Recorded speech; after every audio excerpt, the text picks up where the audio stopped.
problem is if you go into the fight and flight mode and sort of live there, which is where most of us are, unfortunately, you can only keep up the cortisol and DHEA production for so long. And after a while, your body goes, we're not supposed to have to do this every day. We are running out of steam. Your body decides it's more important to get away from the tiger than to stay calm about it. So they keep the cortisol up and they make less and less and less DHEA. So as you get farther into adrenal dysfunction, cortisol stays up, DHEA starting to drop. And then if it gets really bad, even the cortisol drops. That is less common, thank goodness.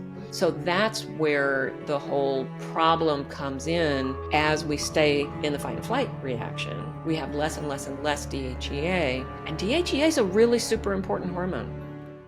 Well, hello there. I'm your host for today, Dr. Kate Kresge, and we've got an awesome episode for you on menopause and osteoporosis that you are not going to want to miss.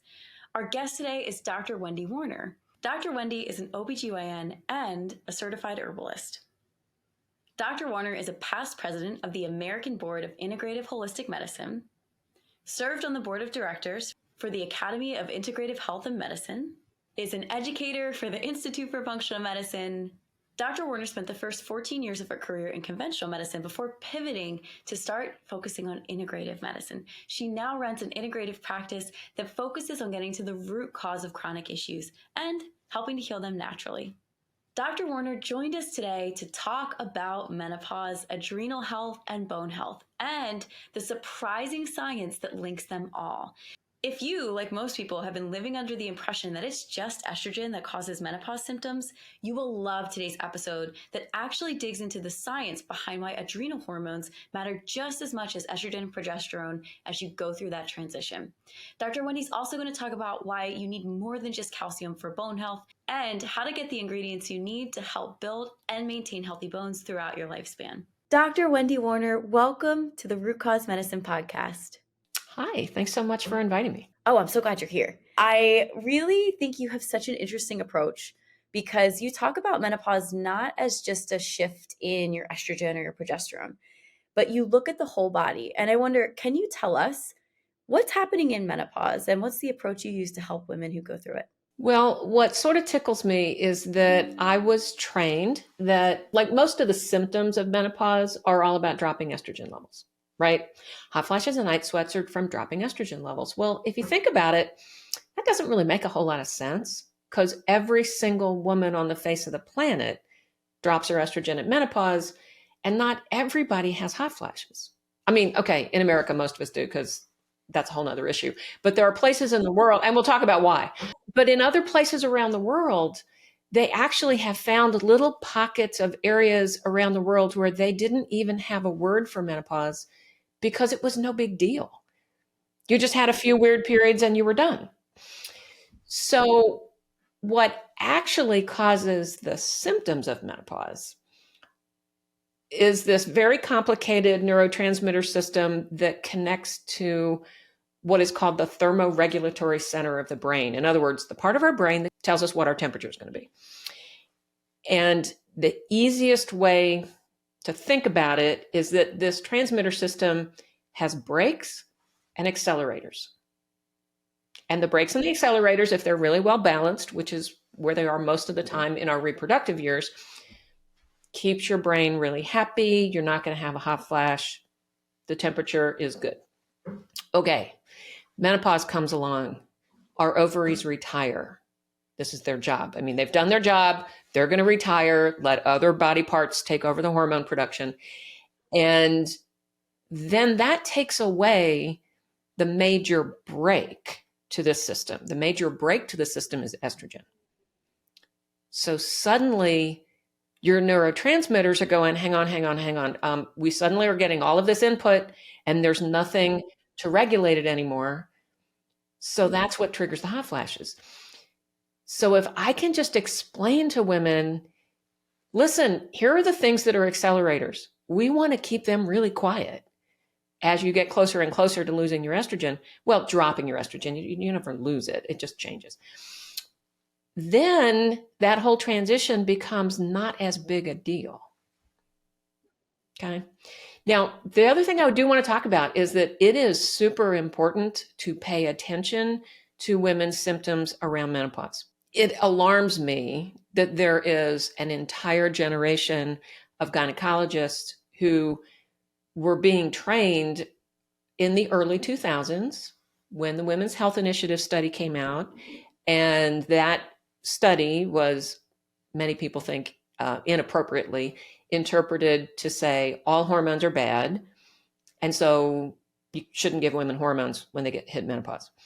Well, that is problematic because what we know is that the women who have the worst hot flashes also are at the higher risk for coronary artery disease and strokes and heart attacks.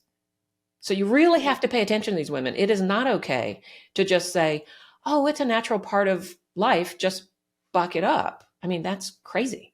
You need to pay attention to these people. So why is that? Why are women who have hot flashes more likely to have cardiovascular issues? It is generally related to the underlying things that cause the hot flashes in the first place, since it isn't really estrogen. Okay, let's dive in. Tell us more. Okay, so let's dive in. All right, this is the accelerator pedals I was talking about. If you have unstable blood sugar, and it could be anything from being hypoglycemic, meaning you're crashing your sugars a lot, that sets up a lot of inflammation. That inflammation actually, that's what feels like a hot flash. And it can also increase the inflammation in your blood vessels, which increases your chance of having dyslipidemia, which leads to heart disease. It could be something just as simple as hypoglycemia, or that then becomes insulin resistance if it's gone on long enough. Because after a while, if your sugar's bouncing around, your body goes, ooh, wow, we really have to get this under control. And so you start making more and more and more insulin, which of course makes your cells nervous because they know if all that insulin works, they're going to get killed because there's going to be too much sugar. So they take away the insulin receptors. So now you've gone from hypoglycemia to insulin resistant. And then that, of course, most people know that can progress to diabetes. And people with blood sugar dysregulation are well known to have an increased incidence of coronary artery disease and an increased risk of strokes and heart attacks. All right, so that's kind of where the blood sugar piece comes in. Now, stress hormones being really out of balance is the other huge accelerator for hot flashes. And they are also a huge accelerator for vascular disease because cortisol is really inflammatory. Anything inflammatory going through your bloodstream is going to cause damage. And a lot of people don't talk about DHEA. That's another adrenal hormone that, its main job as part of the fight and flight reaction is to keep you calm and focused in the emergency so you don't do anything stupid. But from a vascular and heart issue point of view, it's a great anti-inflammatory. And a lot of people don't think about that. So if you've been stuck in a fight and flight mode for a really long time, which I don't know, most Americans have been, much more so in the past few years, because we all sort of lost our adrenal resiliency a few years ago during the pandemic. And your body is busy keeping the cortisol up. And so it runs out of steam and it starts making less and less DHEA. So you're not cleaning up your inflammation as well. Hold up. Let's paint a picture for the person who's thinking timeout. Why would cortisol impact DHEA? So your adrenal glands are making both cortisol and DHEA. Now, what we're supposed to do, if all is well, you kind of have your basic normal levels. You have a little problem or a little emergency. Your brain goes, wow, we're in trouble. The adrenal glands go, here you go. Cortisol goes up, DHEA goes up. Cortisol gets you out of trouble. DHEA keeps you calm. As soon as you're safe, they come back down. And then you wait, and your adrenals have time to get over it before the next time you have to do it. All right, that kind of stress is fine. That's how the cortisol and DHEA go together. Now, the problem is, if you go into the fight and flight mode and sort of live there, which is where most of us are, unfortunately, you can only keep up the cortisol and DHEA production for so long. And after a while, your body goes, we're not supposed to have to do this every day. We are running out of steam. Your body decides it's more important to get away from the tiger than to stay calm about it. So they keep the cortisol up and they make less and less and less DHEA. So as you get farther into adrenal dysfunction, cortisol stays up, DHEA starting to drop. And then if it gets really bad, even the cortisol drops. That is less common, thank goodness. So that's where the whole problem comes in. As we stay in the fight and flight reaction, we have less and less and less DHEA. And DHEA is a really super important hormone. I mean, when I was in training, well, this was a long time ago, but still, they talked about it like it was a, quote, pro hormone, as if it didn't really do anything on its own. It was sort of just a hormone that you make, and then it becomes testosterone and estrogen, and it's sort of like a way station. Well, that's kind of silly because the body never makes anything unless it has a reason to, right? So DHEA is actually super important. And most of us, well, this is what I say to most of my perimenopausal and newly menopausal women. Think about what most women have been doing by the time they get to this point in their lives. They've been maybe raising a family, probably working, maybe doing both of those things. They may be trying to be the perfect daughter, the perfect wife, the perfect friend. Everybody knows that, and I'm not male bashing, it's just a fact, in most households where there are a man and a woman living under the same roof, she is doing more of the work of running the household. That is just a fact. One of my male friends who's very astute pointed out, well, yeah, guys are basically, we're not stupid. We're going to let you do it if you're going to do it, because if we do it, we're not going to do it as well as you like, and we're going to hear about it anyway. And he does have a point. So the point is, women, by the time they get to their late 40s, early 50s, we've been pushing ourselves for decades. And the chances of having normal, stable adrenal function is pretty slim. And so you're heading into menopause at a time when your adrenals are really whacked out and you're about to lose your estrogen.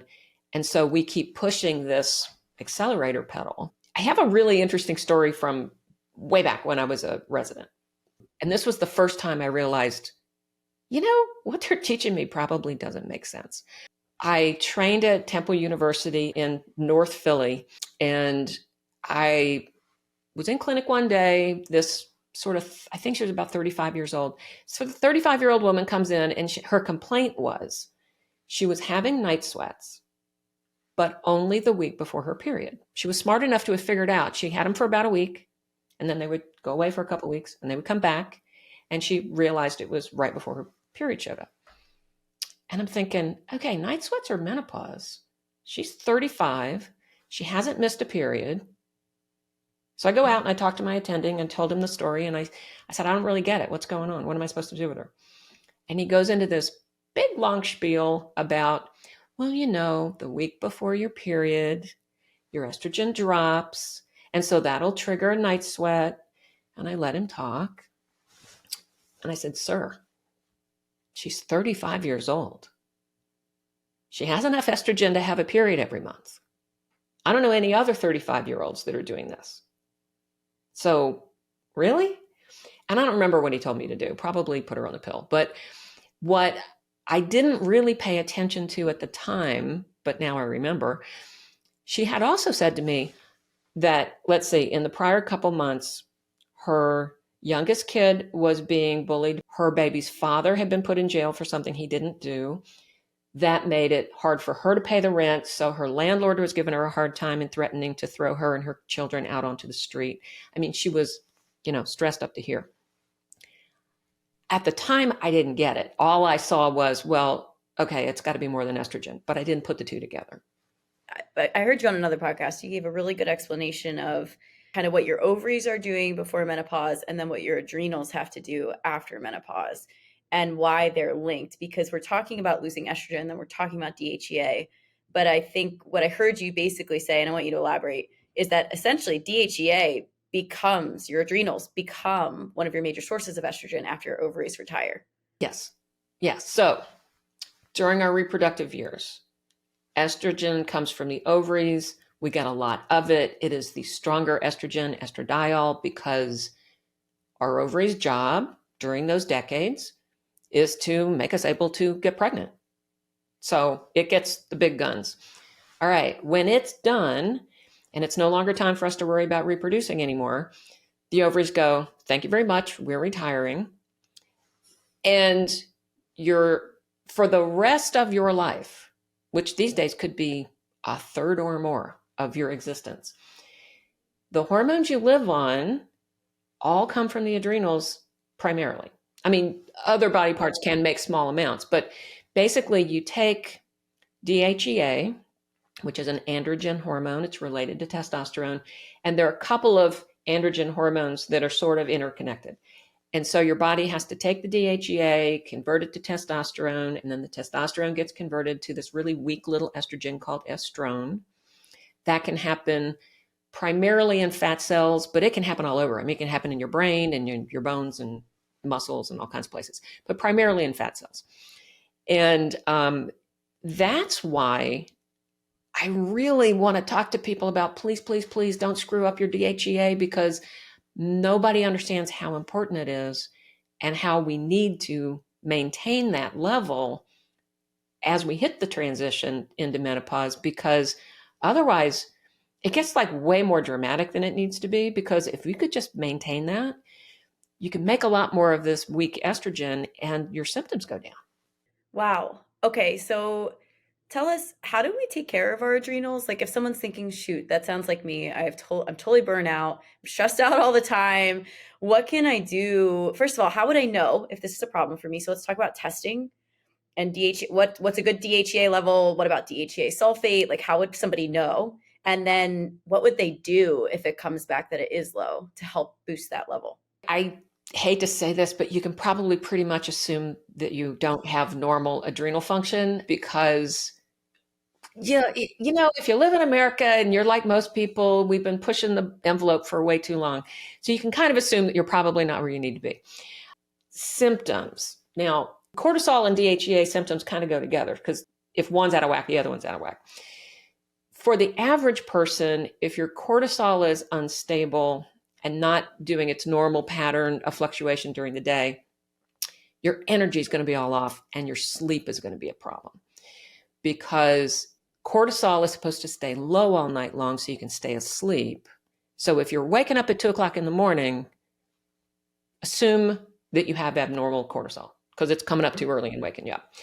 And for a lot of people, that mid-afternoon dip between like 2 and 4 in the afternoon, where people are yawning and looking for a cup of coffee and maybe something sweet, that is either adrenal dysfunction, because cortisol peaks at like 9 in the morning and then drops down till about 12, and then it kind of flattens out. But for a lot of us, if our adrenals aren't really doing their job right, you'll still be dropping between 2 and 4. And so you'll actually be below where you should be. And those are the people that go, if I just push myself, I am fine by 5 or 6 in the afternoon. It's like I get a second wind. Well, yeah, you caught back up to where you should be on the normal curve. Okay. So that's the symptoms that you would look for if your cortisol was really out of whack. Now, most people, if their DHEA is too high, which would be early in the fight and flight reaction, women will tend to get acne.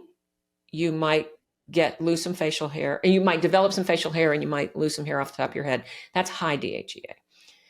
That's less common. Low DHEA is much more common. And that's when people start feeling tired, because you got to remember DHEA is going to convert to testosterone. And if you lose some testosterone, you're going to lose your muscle mass. So these are the people who find that they are physically more tired. They're the women that say to me, I used to be able to carry in 4 bags of groceries at the same time, and now I only do 2 at a time. What's the deal? And I'm exercising the same as usual. Why am I getting fat and flabby? That's another low DHEA thing. And emotionally, I'm not going to say people get depressed, but they get kind of flat if your DHEA is low, or sort of grouchy, because DHEA goes up to keep you calm in an emergency. So as you lose your DHEA, you become sort of emotionally blah. Now, So that's sort of the clinical things to look for. Now, in terms of testing, you have a couple of options.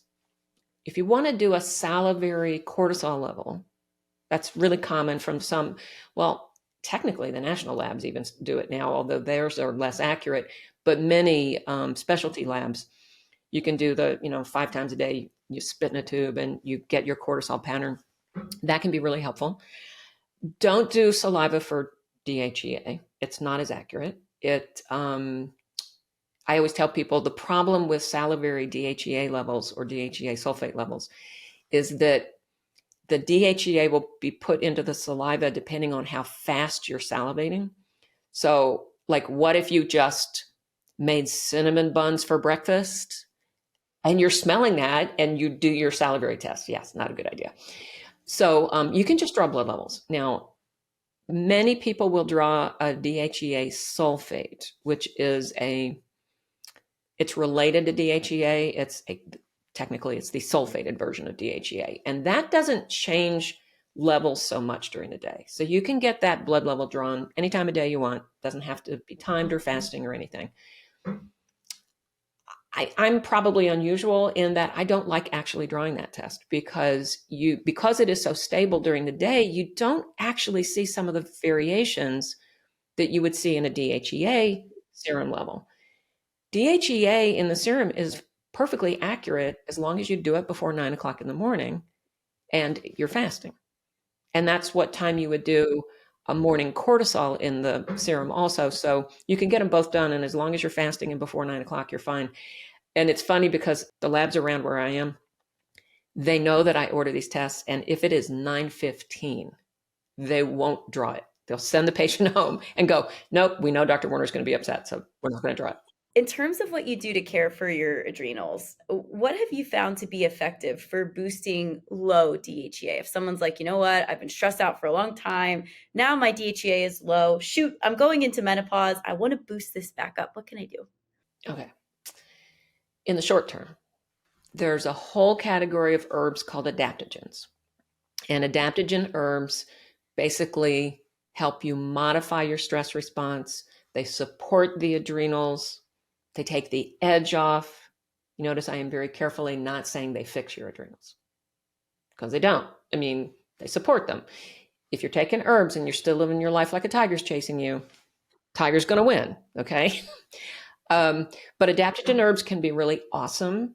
And I really at this point don't know anyone who lives in America who could not benefit from taking an adaptogen herb. I mean, I do. So that's sort of the first thing. I am going to make a comment about supplementing with DHEA.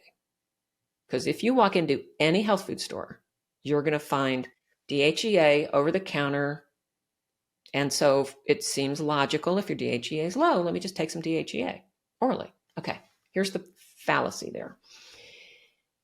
Oral DHEA is problematic because, like all steroid hormones, when you take it orally, most of it doesn't even make it out of your stomach. It gets broken down by the stomach acid. Whatever does survive gets taken by your body to the liver first, because that's what it does with steroid hormones. And your body, if it feels like it, the liver can turn that DHEA into estrogen or testosterone before it ever gets to your bloodstream. So you don't really know what you're getting. All right, so that's problem number one. Problem number two is if you take DHEA, you haven't actually fixed why it's low, right? I mean, do I supplement DHEA occasionally? Yes, because if the lower range of normal is 31 and I've got a patient whose DHEA is 20, they probably need a little more than just herbs. So I will sometimes use a sublingual DHEA because those are available. It goes directly into the bloodstream, so it's a little more efficient. But I do point out to them, you do know that we still have to fix why it's low. And that basically is all about changing your response to your stress. Now, I like to use that kind of language rather than stress management, which is kind of a silly term. Like, you can't manage your stress. Stress happens. What you can manage is your response to the stress. So what we know about what our adrenals want to see to believe that we're safe. They want to see two things. Your adrenals want to see a quiet brain on a regular basis because we all have brain chatter. And brain chatter to our body looks like anxiety. I mean, even if you're not, you know how when you get really good at multitasking, you get that little voice in your head that goes, don't forget this, don't forget this, don't forget this. Well, that doesn't bother us. We've had that voice for ages. We're used to it. But it's like your adrenals are watching you going, okay, hang on a second. I don't actually see a tiger, but she's still worried about something and she's still planning. There's got to be something going on because she's not being quiet and calm. So the brain chatter piece is where most of us end up sort of giving our adrenals the wrong message. So that's problem number one. Any kind of meditative technique, I don't care what it is. Seated meditation, moving meditation, qigong, tai chi, I don't care. Quiet brain. And you really have to work at that because so many of us, like, there's nothing in our culture that makes it okay to be quiet. So you have to sort of build it into your life. All right. The second thing your adrenals want to see is positive emotion. Now, that's not to say I think everybody's walking around in a bad mood, although a lot of people are. But what I'm talking about is based on the research of the Institute of Heart Math. And what they found out is that our emotions actually start in the physical heart, which is much more romantic than what I was told in school, that it was all about brain chemistry. Message goes from heart to brain. Brain chemistry changes. We put a name to the emotion when the brain chemistry changes, and then that tells our adrenals, are we safe or not safe? What it comes down to, and it really is this black and white, every single negative emotion, the brain interprets as a problem. And so if the brain thinks we're in trouble, it tells the adrenals to turn on. So, okay, anger and fear, that makes sense. You should tell your adrenals. But, pain and anxiety and worry and sadness and loneliness and brain chatter all get interpreted as a problem. So that's going to push the adrenals. Now, obviously, it is normal for humans to have negative emotions. I don't want people to think I expect everyone to walk around being Pollyanna. But many of us spend more time there than we should, especially the brain chatter thing that ends up looking like anxiety. So we got to get away from that. Now, here's the good news. Positive emotion does the opposite. If your brain sees that you're feeling grateful and happy and joyful, it kind of figures, well, there must not be a tiger back there because who'd be happy if we were still in trouble? So everything positive tells the adrenals to shut up. And so the Heart Math group basically took all of that data, came up with a bunch of techniques that allow you to, what you're doing is you're recreating positive emotion on a specific basis. And that basically is retraining your adrenals to go back to normal. And they've got 30 years of good research to show this works. And in my clinical practice, it is actually what I have found the fastest and most efficient way to specifically get the DHEA back up.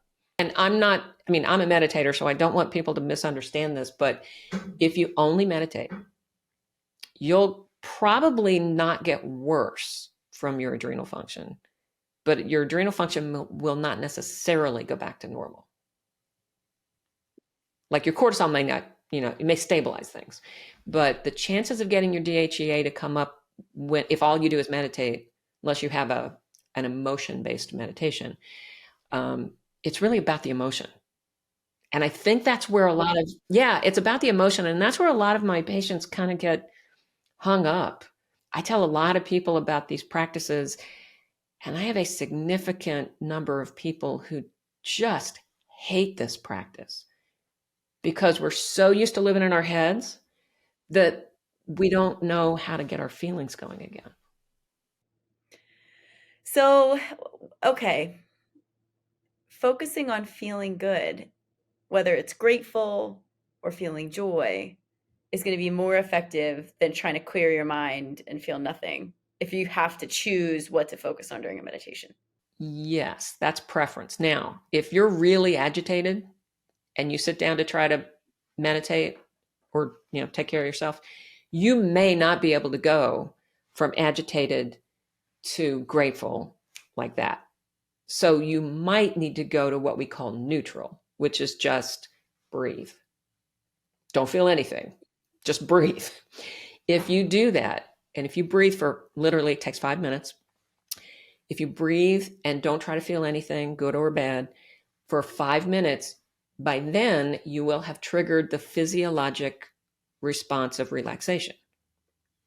And so everything sort of settles. And once you get the relaxation response settled, then it's easier to switch to a positive emotion. So sometimes if you're really worked up and you can't get to happy, that's fine. Just breathe for 5 minutes and it'll be easier. And when it comes to how you eat warm foods. Like salads are okay, but I got people who eat a smoothie for breakfast, a salad for lunch, and a salad for dinner. I mean, like nothing cooked all day long. So it's like, please make soups and stews and eat more healthy fats, because that's what nourishes the energetics of this part of our life. And it actually works. I know people look at me crazy when they go, wait, you want me to eat like that? You want me to eat more fat? That's got to be crazy. I want you to talk to us a little bit about herbs, because you are so trained in this, and you mentioned adaptogens. And some people may be familiar with which herbs are adaptogens, but for the people at home who don't know, can you give us some examples? Yeah. So my favorite adaptogen to work with these days is maca. Now, I have to be very specific. There's one maca company that I like, because decades ago, I tried maca, different kinds of maca. It was very unreliable. Sometimes it worked, sometimes it didn't. I couldn't find good research on it. It made me crazy. I gave up on it. Well, about a year or so ago, I got introduced to Symphony Naturals maca products. That's the Feminescence line. They're awesome, because what this company has done, and I am on there, I am a consultant with them, so I do need to let people know that they pay attention to the fact that there are different phenotypes. There's different colors of maca. And so if there's different colors, there's different chemistries, right? They have figured out, they've actually done the research to figure out what combination of these different phenotypes work better for women that are younger that are having trouble, or women who are in transition versus menopausal women versus men. And what the maca does, I mean, they've got solid research to show it has a conversation with your hypothalamus and pituitary, which changes the brain's conversation with your adrenals and your ovaries at the same time. They also have documentation that you can take their maca products and improve your bone density. And the study doesn't show the mechanism, but if we know that you're going to change the conversation with your adrenals, then that means, in theory, your cortisol is going to settle down, your DHEA is going to come up. Well, we know that DHEA stimulates osteoblasts, so that would improve your bone density. That was not part of the study. That is a conjecture on my part, but they've got studies to show that it helps your bones, and osteoporosis is a concern for most perimenopausal and menopausal women. So it's got great research. I love using maca, and it's the only adaptogen that I use by itself. Now, if for some reason maca doesn't work for you, because we talk about it as an herb, it's actually a vegetable. Looks just like a turnip. And it does. It looks just like a turnip. It's in the same family as all those other cruciferous vegetables. So I have a small number of patients who really don't tolerate cruciferous vegetables well. And those folks, when they try maca, they might get a little bit of digestive upset. Occasionally that just kind of resolves itself over the course of a week or two, but I've got a handful of patients, and it's very rare. But I have a few people that kind of they say, well, okay, I tried it. I really can't stand it. So for those folks, there are other adaptogens that can work really well. And most other adaptogens we use as families, as groups. They work together with friends. Right now, you know how every now and then, like there'll be an herb of the moment all over social media? Well, the herb of the moment these days is ashwagandha. Ashwagandha is it's a great plant. It is awesome. And the reason I think it is doing so well, so to speak, is that ashwagandha works for everybody because if your cortisol is high, it acts as a calming adaptogen. If your cortisol is low, it acts as a stimulating adaptogen. Because plants can do this. I mean, plants have zillions of different chemicals in them, so they can have multiple actions. And your body just sort of figures out what chemicals it needs from the plants. It's something that we cannot do with pharmaceuticals. So ashwagandha is great. I always use it in combination with other adaptogens. Depending on if your cortisol is high, you would want ashwagandha with maybe holy basil and rhodiola and schizandra. If your cortisol is low, ashwagandha might be really helpful along with panax ginseng and licorice root, both of which will bring your cortisol back up. So it kind of depends on the person, and that's where it gets a little bit tricky for the individual person who's not working with a practitioner, because they may not know where their levels are and they may end up choosing the wrong herbs, and then they think, oh, well, herbs don't work. Gotcha. So what type of practitioners are trained in how to use these herbs? Like, how would somebody find an expert who can help them choose the right combination for them? Well, I mean, a professional herbalist is obviously a good choice, because a professional herbalist is actually trained to look at more than just your adrenals. I mean, they would be formulating something for you that covers every single issue you have. And I'm trained to do that. It takes a long time. So in my clinical practice, I don't actually do that very often because, unfortunately, as a doc, my time is kind of expensive. And these formulas are going to take me a couple of hours to figure out. So other options. Naturopaths are trained in herbal medicine. Now, some are more facile with herbs than others. TCM practitioners, traditional Chinese medicine practitioners, will be very familiar with the traditional Chinese medicine herbal formulas. And again, some will be better than others because, especially with TCM practitioners, sometimes you focus on just the needles, and sometimes you focus on just the herbs, and sometimes you do both. So it depends on the person. Functional medicine practitioners may or may not know herbs. It's not a huge part of the functional medicine training. I am trying to change that because I think it's really important that all functional medicine practitioners have a better understanding of herbs. But as I'm always told when I'm teaching for them, this is not an herbal medicine class. You don't need to explain too much, but they'll at least have some idea. Those would be your best choices for folks to look at. There are not very many conventional docs who've had herbal medicine training. So, and guys, when you're looking for an herbalist, a certified herbalist, it's called either a certified herbalist, but if you really want to have the right person, it'll say RHG. And that refers to the American Herbalist Guild bestows a registration. And it's a really tough process. I have actually not done it yet because I think I'm too busy. It is a very rigorous process. So if you can find an RHG, you're in really good hands. Okay, good. Thank you. That helps. So I want to talk a little bit about something you mentioned. You mentioned osteoblasts and bone. And can you just paint a picture for people at home? Why do we care about bone health, particularly after perimenopause? And what do osteoblasts do? Like, talk us through the science. Osteoporosis. Most people have heard of that.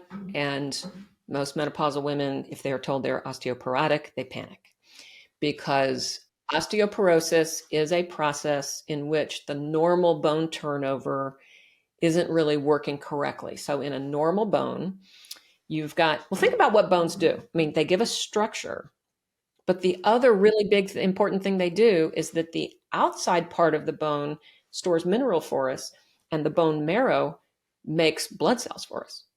So like bones are complicated, a lot more than people realize. All right, normal bone turnover. You've got a group of cells called osteoclasts, which break down the bone to release mineral into the bloodstream to go do chemical reactions. And then, of course, there's osteoblasts that build the bone back up because otherwise you would fall down because your bones would no longer be there. So there's this normal turnover that is supposed to happen. And in people with osteoporosis, basically the breakdown of the bone is going faster than the buildup of the bone. And so it's becoming less dense and therefore more prone to break. Now, years and years ago, I literally made it through all of my residency and all of my GYN training, never hearing about DEXA scans. I mean, they just weren't really being done. The person who told me about DEXA scans for the very first time was my Fosamax rep, because suddenly this drug is on the market that is going to treat osteoporosis.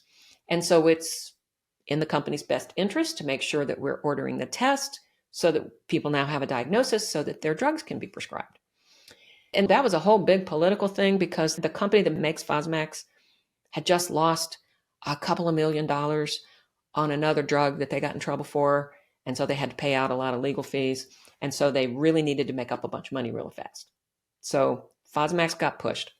Now, at the time that they first described how Fosamax worked, it actually made sense, because what they told us was it's going to slow down the osteoclasts so the osteoblasts can catch up. Okay, well, that actually kind of made sense. So I have to admit, I wrote prescriptions for Fosamax for a while. And then, like many new drugs, a couple years go by and we start realizing there's a problem. So there were people that were developing jaw problems because the jaw bones were getting so thin. And then after even more time, we found out that if you're using this drug for more than about 5 years, you have an increased chance of having what's called a pathologic fracture, which just means a bone just shatters into pieces, having done nothing. Like you could be bending over to make up your bed and suddenly you're falling forward because your leg is broken. You haven't done anything. So those drugs are still on the market. There's a whole category of drugs that work the same way. We know that they make unhealthy bone, and I'm really not entirely sure why these drugs are still on the market. There are other drugs on the market that work a little more physiologically and do create a little bit healthier bones. But you don't have to use drugs. It's actually pretty easy to build bones back up. It's about keeping your blood sugar stable, because when your blood sugar is unstable, it changes the pH of your blood. And so your body has to pull mineral out of the bone to buffer the pH back to normal. So really good research for decades now has shown that people that eat too much meat and too many sugars and starches, those things change the pH and it increases your chances of osteoporosis. So does this kind of sound familiar? Get your blood sugar back to normal?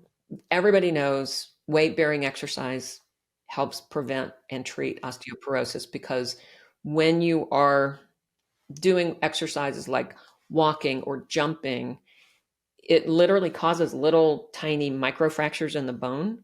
And so your body has to heal it up. So it increases bone buildup. So those little rebounder trampolines, awesome when you have osteoporosis. Yeah, just bounce up and down on those.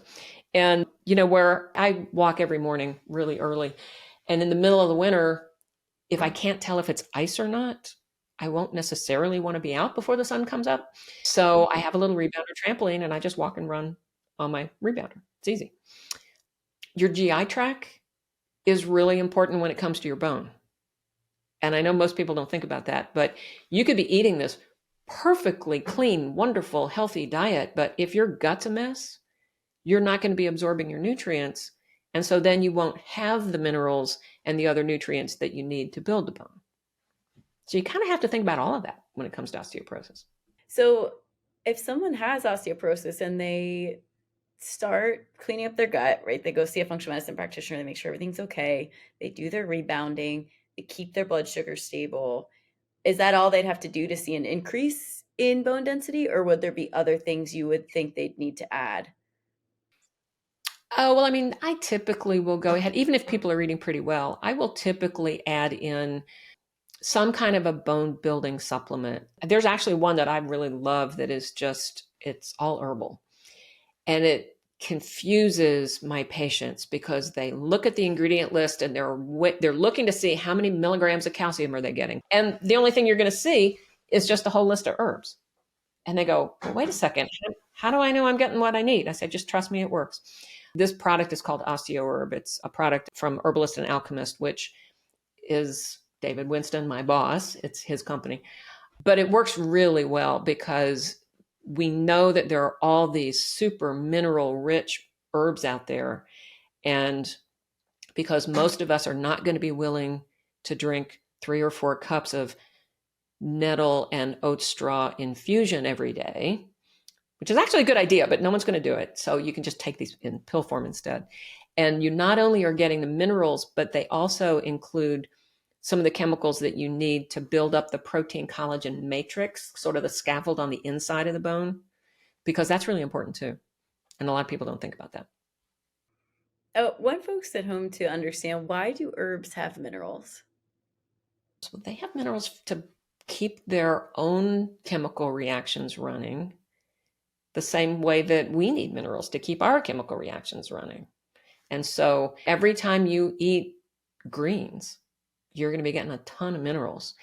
And I try very hard to get my patients to get minerals and vitamins from their food and teas, like herbal teas, rather than taking it in pill form, because we know you're going to absorb it better from food than you will from a supplement. And the soil is a big source of minerals, guys at home who are listening. So when you eat plants, as the plants grow, they pull minerals out of the soil and incorporate them in their own tissues. And that's why when you eat plant foods, you get the minerals that were in the soil. But that's also why it's important to make sure that you're getting your food, if you can, from local farmers who have really built up their soil, because so much of the soil where our conventionally raised plants come from is completely mineral deficient because of monoculture and all that. Talk to us about calcium though for a minute. So do you use any calcium? Are you anti-calcium? Like, what's the view on calcium for bone health? Calcium is one of about, I don't know, 30 or 40 different minerals that you need. I mean, it's a piece of the puzzle, but it's not the only thing. I mean, we were taught in probably the early 2000s, oh, take your calcium to keep your bones. And after a while, we realized if all you're taking is calcium, for some people, it's actually problematic, because if you're taking in all this extra calcium and you're not getting enough magnesium, the balance between your magnesium and your calcium gets off, and you can actually trigger muscle cramps and palpitations and a lot of other things because you don't have adequate magnesium. So then they said, okay, we'll take magnesium with your calcium. And then somewhere along the line, they figured out you needed to add D. I just tell people, listen, if your bone builder only has calcium, magnesium, zinc, and D, you're only getting a fraction of what you need. And calcium, if you're going to try to get it from your diet, can you get it from dairy? Yeah. You're probably better off getting it from plants. Because if you look around the world where there is the most osteoporosis, it's Scandinavia and North America, which is where we have way more dairy intake than the places with very little osteoporosis, where they eat mostly plants. Yeah. So you became an OBGYN, and I'm curious, like, why women's health? And then why are you still doing it? Like, yeah, you've got to have a heart for this. Okay, so the reason, once upon a time, I was going to be a veterinarian because my dad was a veterinarian and I loved working with the animals. And I decided I just couldn't deal with the clients because people are weird about their pets. And I am too. I'm weird about my pets too. I'm the first one to admit it. So I decided I would go to medical school. And I knew going to medical school that I wanted to do OBGYN, because when I was a teenager, I was 15 or 16, I was having an issue, and my mom took me to her gynecologist, who was an older white-haired man, that I swear to you, he patted me on the head, said something condescending, and had the rest of the conversation with my mother. And I just was so incensed that I said, you know what? Nobody needs to have to put up with this. So I went into it knowing that I wanted to sort of change gynecology so that no young woman was made to feel that way. And my parents used to tease me because they'd say, what if you get to school and you find out you really don't like OB? I said, well, then I am out of luck because there's no other kind of doctor I want to be. And I spent my first 14 years in practice doing conventional OBGYN. I attended births, I did surgeries. It was awesome. I had so much fun. But during that time, medicine really changed.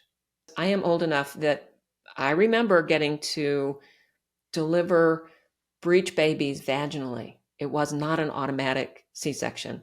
I was allowed to do twins vaginally, no questions asked. I was allowed to just let women labor.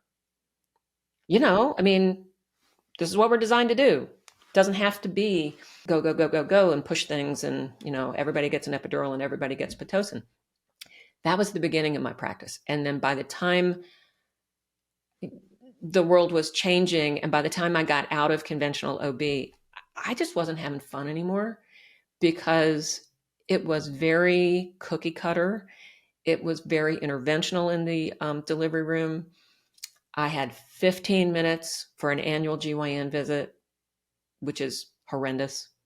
We actually, a colleague of mine and I sat down one night. It was 3 a.m. We were in the delivery room waiting on babies to show up.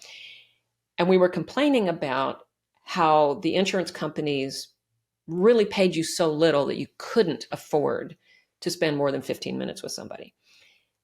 But we wrote down all the things we were expected to do during an annual GYN visit, and we estimated the time.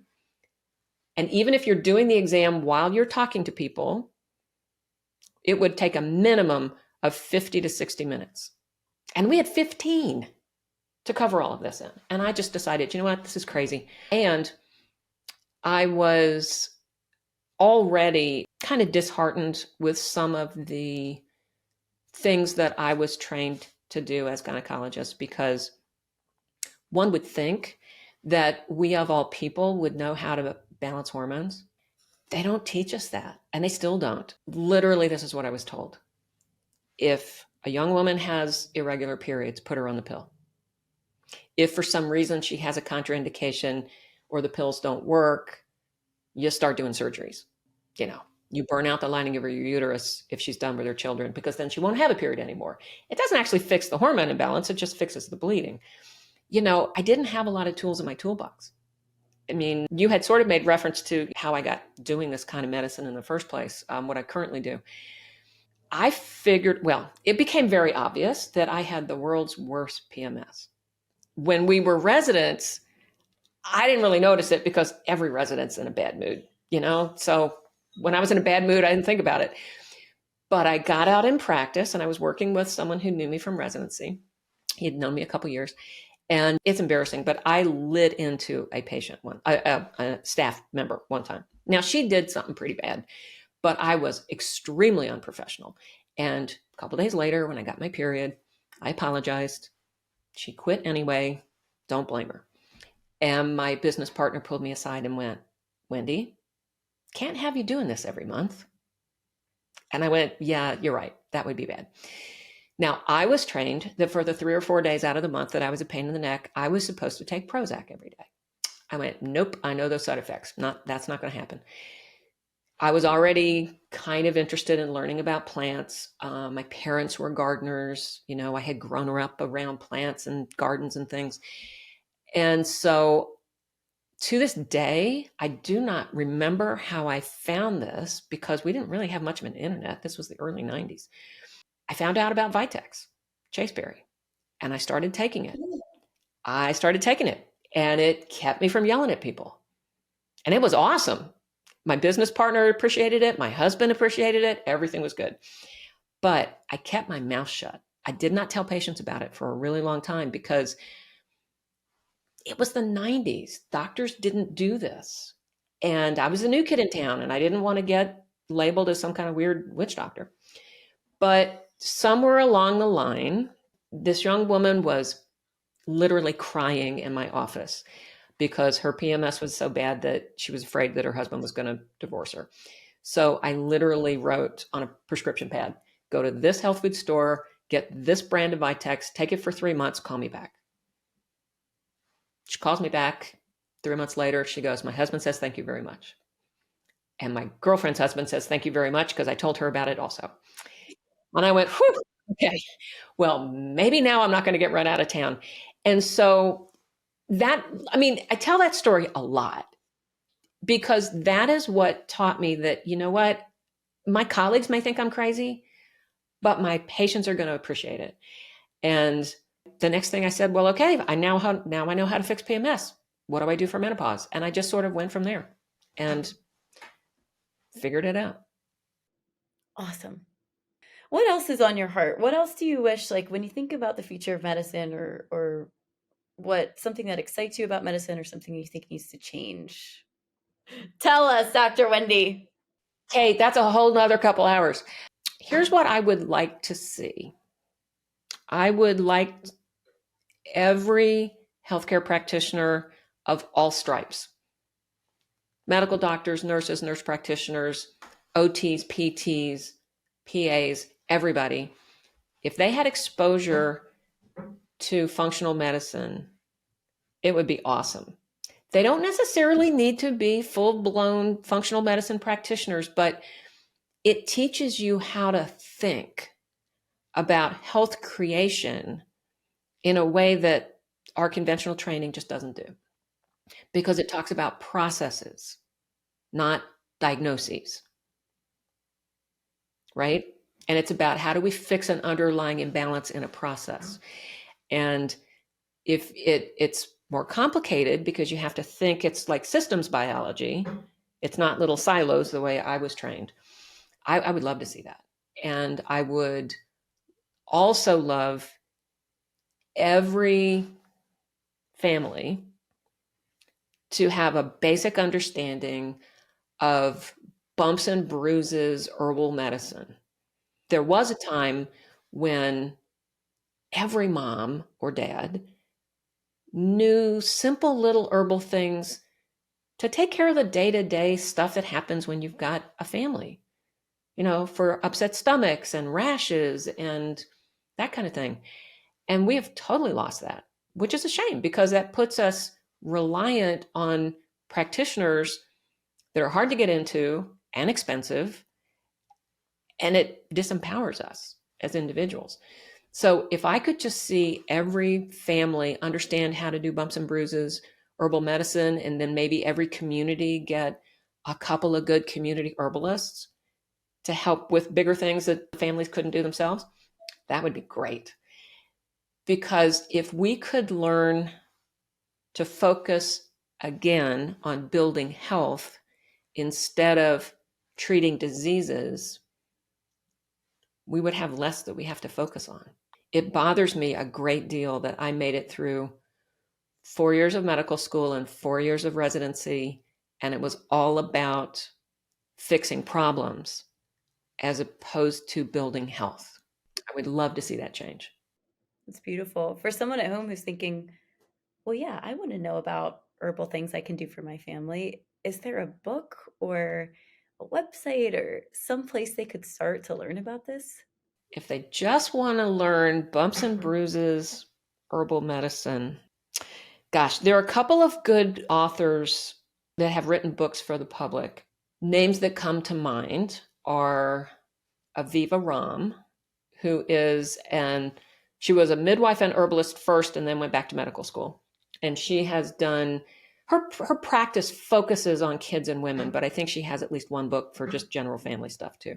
Rosemary Gladstar is like the grandmother of herbal medicine. She's awesome. She's written a couple of books.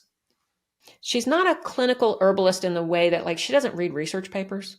She's more of a traditional herbalist and an amazing healer and an amazing educator. Now, if you want to really learn herbs, if you've been you've been dabbling around in it and you've watched some webinars and you've decided, I want to really learn herbs, whether or not you really want to practice is a different question. And again, I teach for this organization, but the best herbal training out there is David Winston's Center for Herbal Studies. They have a 2-year training course that is tough. It's 2 years. It's 5 hours of class every week, most weeks. I mean, you get a couple weeks off here and there. There are projects and homework, and I mean, it's rigorous. I thought about it for 15 years before I finally did it because I kept saying, oh, I'm too busy, I'm too busy, I'm too busy. And I finally just realized, you know what? There's going to come a time when David stops teaching because he's older than I am. And I finally just jumped in and did it. And it was awesome. And it's all online. It always has been because he's got students all around the world. So it's actually real convenient, but it's tough. But it's the best. You get exposure to everything in his training, everything from conventional Western herbs, TCM, Ayurveda, Unani Tib, the eclectic physicians. He's part Cherokee, so there's a tiny little Cherokee medicine section. I mean, you learn botany, you learn everything, you learn medicine making. So it's a great resource if you really want to learn herbs. I mean, it sounds like a really good investment in you and your family's health to just learn this stuff in general. And you're teaching, are you teaching like certain classes on certain topics or? Yeah, during his 2-year course, I teach the women's health section, which is about 24 hours of class. And for me, it's kind of fun because it's in the second year. It's at the end of the second year. So the students have already actually heard about the herbs at least once before.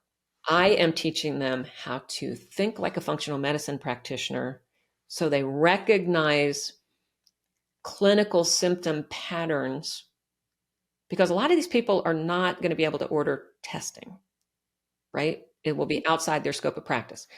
But I say to them, don't worry about it. Just learn the clinical symptoms.